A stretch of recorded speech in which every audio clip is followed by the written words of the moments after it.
एकीकडे गडचिरोली जिल्ह्यातील सशस्त्र नक्षलवाद संपुष्टात आल्याचा दावा पोलीस विभागाने केला असला तरी नक्षलदृष्ट्या संवेदनशील असलेल्या एटापल्ली तालुक्यात बऱ्याच कालावधीनंतर नक्षल पत्रक आणि बॅनर आढळून आल्याने खळबळ उडाली आहे। एटापल्ली तालुक्यातील पिपली बुर्गी उपपोलीस ठाण्याअंतर्गत कुंडम गावाजवळ रविवारी 2 ठिकाणी नक्षल पत्रके आणि बॅनर आढळून आले। या पत्रकात Om Sai mineral, sunflower, Jindal steel limited इत्यादी कंपनींचा उल्लेख करून त्यांना विरोध दर्शवण्यात आला आहे। शिवाय हेटळकसा, कांदोली, मोहुर्ली परिसरात सुरू असलेल्या ड्रोन सर्वेक्षणावरही आक्षेप घेण्यात आला आहे।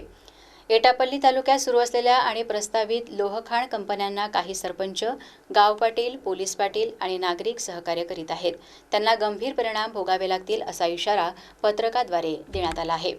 आदिवासींनी खाण प्रकल्पाविरोधात आंदोलन उभारावे असे आवाहनही या पत्रकाद्वारे करण्यात आले।